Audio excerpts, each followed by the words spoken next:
Nabung saham sekarang, strategi investasi saham ramah krisis, crash harga saham justru menjadi peluang. Oleh Ellen May, penerbit, PT Gramedia Pustaka Utama, 2017.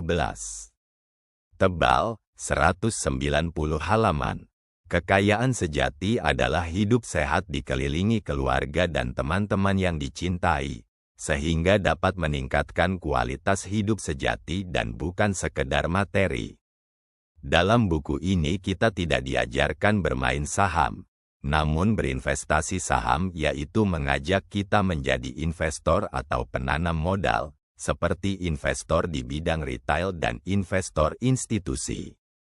Dengan berinvestasi saham atau menabung saham atau yang juga disebut dengan dollar cost averaging, memberikan keuntungan yaitu diversifikasi pada waktu dan meminimalkan resiko. Sehingga saat harga saham naik, kita akan mendapat untung. Dan saat harga saham turun, maka kita akan mendapat saham lebih banyak. Dengan strategi dollar cost averaging yaitu kita membeli saham dalam nominal yang sama, maka kita telah dapat mengendalikan resiko. Dan langkah berikutnya adalah bagaimana cara kita memilih saham yang akan ditabung. Salah satu tipsnya adalah memilih perusahaan yang sudah mapan. Dan tips berikutnya adalah memilih sekuritas untuk membuka rekening saham.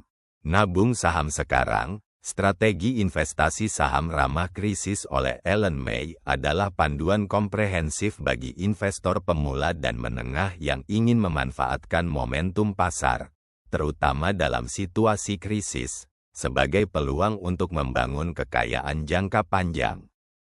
Ellen May, seorang pelopor investor wanita di Indonesia yang memulai perjalanan investasi sejak 2006 dan berhasil bangkit dari kerugian saat krisis 2008, berbagi pengalamannya untuk membantu pembaca menghindari strategi spekulatif dan beralih ke metode yang terukur dan berkelanjutan.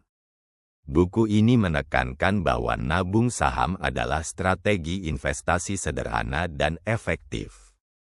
Mirip seperti menabung di tabungan atau deposito, namun dengan potensi imbal hasil yang lebih tinggi jika dilakukan secara tertata dan disiplin. Caranya mudah, pilih saham-saham berfundament kuat seperti saham blue chip, lalu beli secara rutin dalam jumlah tetap pada jangka waktu tertentu, misalnya bulanan, tanpa peduli apakah harga sedang naik atau turun. Selain itu, Ellen memperkenalkan strategi lanjutan seperti value investing dan growth investing untuk pembaca yang siap mendalami analisis fundamental dan mencermati valuasi pasar. Hal ini cocok untuk investor sibuk yang tetap ingin memanfaatkan momentum harga selama beberapa bulan tanpa harus overtrading. Beberapa investor saham dapat berbagai keuntungan spektakuler hingga 700% dalam setahun, meskipun tidak semua sahamnya menguntungkan. Kisah ini mempertegas pentingnya konsistensi, pengendalian psikologi, dan portofolio yang berbasis strategi, bukan keberuntungan. Secara keseluruhan, nabung saham sekarang menyediakan panduan praktis dan mindset yang tepat untuk mengubah krisis menjadi peluang yang sangat menguntungkan. Bagi siapa saja yang ingin berdinamika dalam pasar saham dengan pendekatan aman, sistematis, dan visioner, buku ini adalah pintu masuk yang sempurna.